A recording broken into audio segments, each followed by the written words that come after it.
नमस्कार। राधे राधे।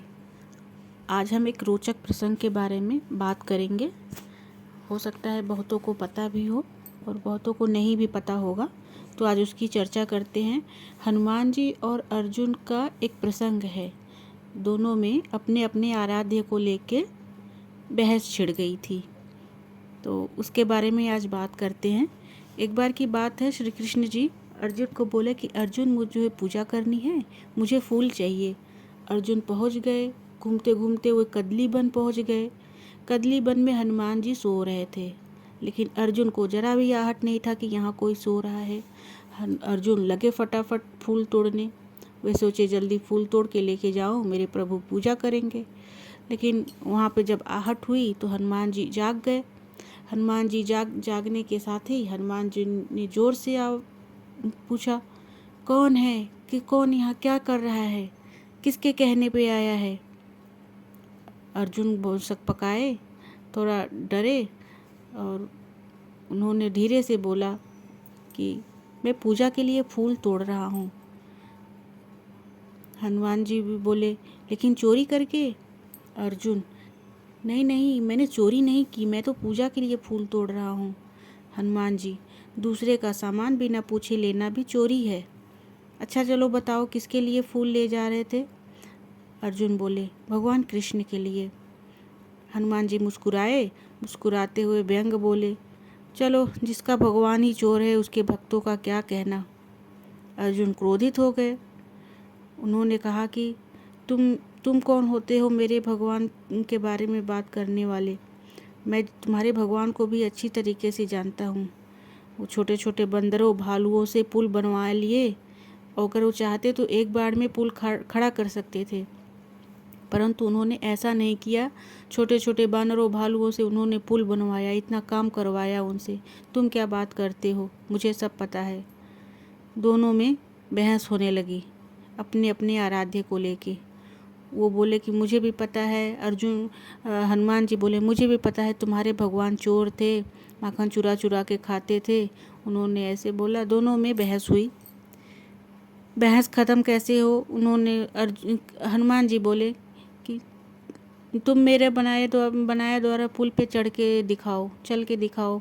अगर मेरा पुल टूट जाता है तो मैं शर्त हार जाता हूँ, तुम जो कहोगे मैं वही करूँगा। लेकिन तुम भी एक पुल बनाओ जिस पे मैं चलूँगा अकेला। अगर वो पुल टूट गया तो मैं शर्त हार जाऊँगा, तुम जो कहोगे मैं वही करूँगा। अर्जुन गए, राम सेतु पे चढ़े। राम सेतु तो राम सेतु है, उसको कुछ भी नहीं हुआ।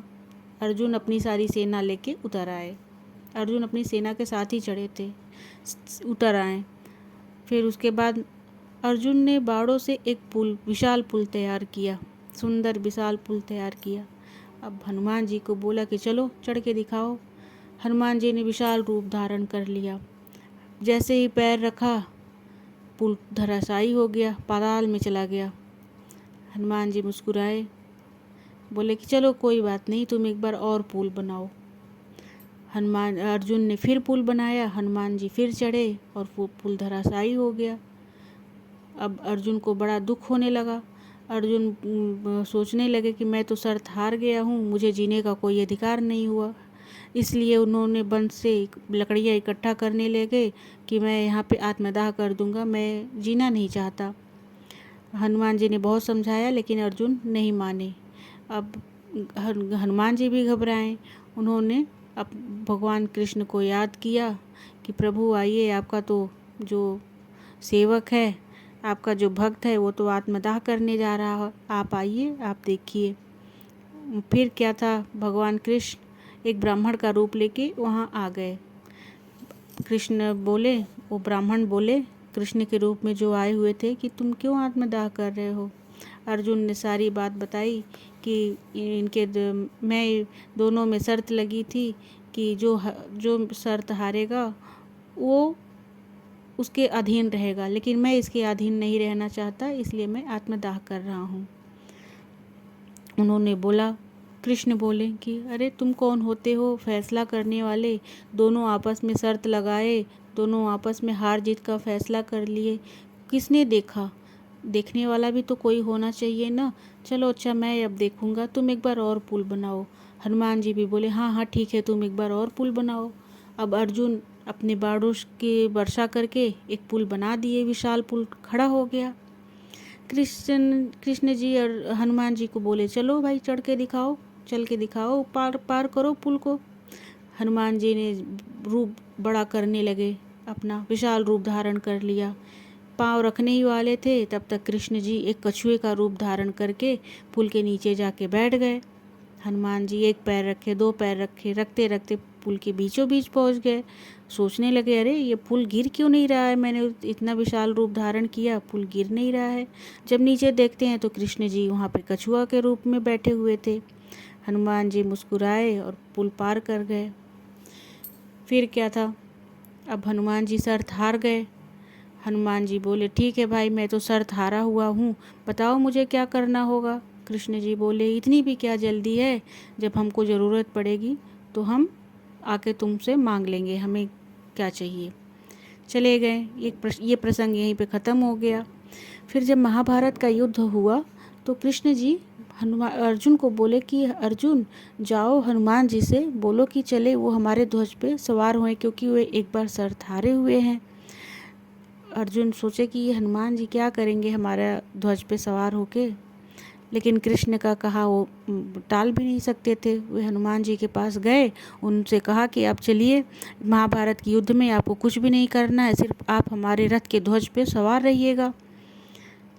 हनुमान जी तो शर्त हारे हुए थे, वे गए और अर्जुन के रथ पे जो ध्वज लगा था उस पे सवार हो गए। आपने भी सुना होगा कि जो रथ पे जो ध्वज लगा हुआ था उस ध्वज का नाम कपि ध्वज था। फिर क्या था, जब युद्ध हुआ तो जहाँ पे हनुमान जी हैं तो वहाँ पे तो हारने का कोई सवाल ही नहीं था। और जब कर्ण बाण चलाते थे अर्जुन के रथ पे तो अर्जुन का रथ को कुछ नहीं होता था, वो रथ हिलता भी नहीं था। और जब अर्जुन चलाते थे कर्ण के रथ पे बाण तो वो 4-6 कदम पीछे जाके रुकता था। तो अर्जुन को तो लगता था कि मैं शक्तिशाली हूँ, मेरे रथ पे तो भगवान सवार हैं। लेकिन कृष्ण बोलते थे कि नहीं नहीं, नीचे मत देखो, ऊपर देखो, हनुमान जी सवार हैं। ये बात हो गई। युद्ध में आप सभी जानते हैं कि पांडवों की जीत हुई, लेकिन सार कुछ और निकल के आता है। सार ये निकल के आता है कि ध्वज पे हनुमान जी को बैठाना तो एक बहाना था, ध्वज पे हनुमान जी को बैठाना तो एक बहाना था। श्री कृष्ण को हनुमान जी को गीता का सार सुनाना था। धन्यवाद। अगर आपको मेरी जानकारी अच्छी लगी हो तो प्लीज़ मेरे चैनल को सब्सक्राइब करें, लाइक करें, शेयर करें और आगे बढ़ने के लिए मुझे प्रेरित करें। कमेंट करके ज़रूर बताएं मेरी कहानी कैसी लगी, और मैं इसी तरीक़ा से आप लोगों के लिए नई रोचक जानकारी के साथ एक नई कहानी लेके फिर से प्रस्तुत